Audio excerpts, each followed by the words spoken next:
రంగుల ప్రపంచంలో చీకటి కోణం, బెడ్ పై నలిగితేనే తారగా అవకాశాలు, సినీ ఇండస్ట్రీలో పెరిగిన లైంగిక వేధింపులు, సీనియర్ హీరోయిన్లు సైతం బాధితులే, కాస్టింగ్ కోచ్ పై ప్రత్యేక కథనం పేజీ 2లో అంట. సో ఇది సినీ ఇండస్ట్రీలో బెడ్ పైన నలిగితేనే అని చెప్పి అవకాశాలు, ఏదైతే ఖడ్గం సినిమాలో హీరోయిన్ సంగీత రోల్ ఏదైతే ప్లే చేసిందో సో సేమ్ అదేనంట. చూద్దాం ఒకసారి, ఇది పేజ్ 2లో చూద్దాం. ఏం పెద్ద స్టోరీ ఉంది, ఇది మొత్తం ఇదే స్టోరీ ఉంది. అచ్చా, వెండి తెర చీకట్లు, తారగా వెలగాలంటే బెడ్ పై నలగాల్సిందే రా. సినీ ఇండస్ట్రీలో మితిమీరుతున్న కాస్టింగ్ కోచ్, కెమెరామ్యాన్ నుంచి హీరో, దర్శక, నిర్మాతల వరకు ఇదే తీరు. సీనియర్ హీరోయిన్లకు తప్పని లైంగిక వేధింపులు, సంచలనంగా మారిన justice Hema committee report. CM Revanth రెడ్డికి హీరోయిన్ సమంత స్పెషల్ రిక్వెస్ట్ అంట. చూడు పాపం వాళ్ళ ప్రాబ్లమ్స్ అలాగుంటాయి. మనము హీరోయిన్ అని చెప్పి మురుస్తాం కానీ సో హీరోయిన్ల పరిస్థితి ఇట్లుందంట. సో వాళ్ళకు కెమెరామ్యాన్ నుంచి మొదలుకొని సో హీరోలు, ప్రొడ్యూసర్లు అంతా వాళ్ళని లైంగికంగా వేధిస్తారంట. ఇగో హాలీవుడ్ నుంచి స్టార్ అయ్యాట. మీకు సినిమాల్లో అవకాశం ఇస్తా, నాకు శారీరక సుఖం అందిస్తావా అనే తీరులో చాలా మంది వ్యవహరిస్తున్నారు. సినీ రంగంలో దీన్నే కాస్టింగ్ కౌచ్ అని పిలుస్తున్నారు. హాలీవుడ్ లో మొదలైన ఈ పాడు పని క్రమంగా బాలీవుడ్ కు విస్తరించింది. ఆ తర్వాత నెమ్మదిగా మిగతా భాషల ఇండస్ట్రీలకు వ్యాపించింది. తెలుగు ఇండస్ట్రీలో జెమిని, వాహిని, ఏవిఎం సంస్థలు సినిమాలు నిర్మించిన రోజుల్లో అంతా ఒక పద్ధతి ప్రకారం ఉండేది. ఎప్పుడైతే సంస్థలు పోయి నిర్మాతల పెత్తనం వచ్చిందో అప్పటి నుంచి కాస్టింగ్ కౌచ్ పెరిగిపోయిందని ఫిలిం వర్గాల్లో టాక్.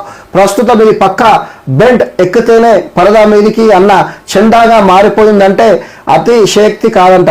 ఇట్లుందంట పరిస్థితి. హీరోయిన్లు వాళ్ళకు అవకాశాలు కావాలంటే సో బెడ్ ఎక్కాల్సిందే అని చెప్పి పచ్చిగా వచ్చింది వార్త. ఇది అంటే నిజం ఉంటేనే వస్తుంది వార్త, ఏది కల్పితం ఉండదు.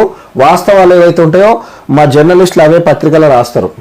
సినిమా అంటేనే రంగుల ప్రపంచం, అక్కడ స్టార్గా మెరవాలని అనేక మంది కలలు కంటారు. అందం, అభినయం, నటనతో ప్రావీణ్యం, టాలెంట్లో ఇండస్ట్రీకి వస్తారు. అయితే ఇక్కడికి వచ్చాక మాకు కావాల్సింది కమిట్మెంట్ అనే మాట మహిళా ఆర్టిస్టుల ఆశలపై నీళ్లు జల్లుతున్నది.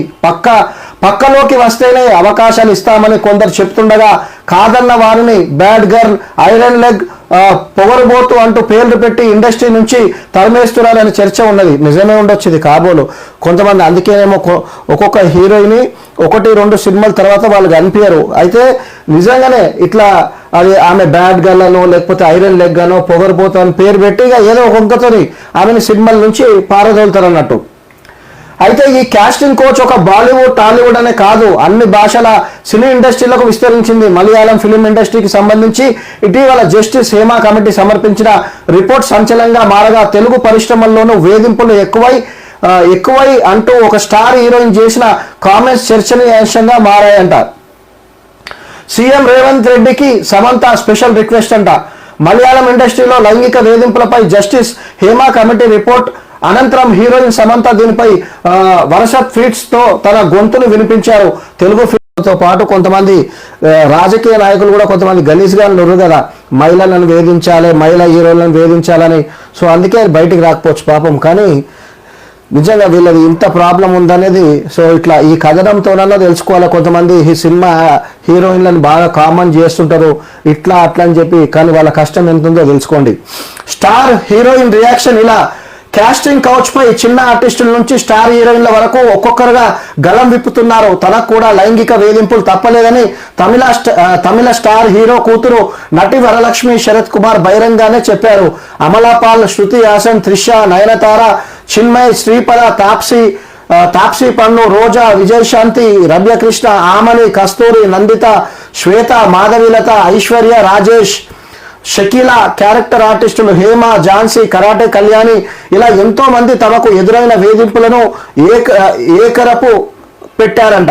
సో ఏకరపు పెట్టారు. సో ఇట్లా పాపం వాళ్ళు పడుతున్న కష్టాలు అంతా ఇంత కాదంట.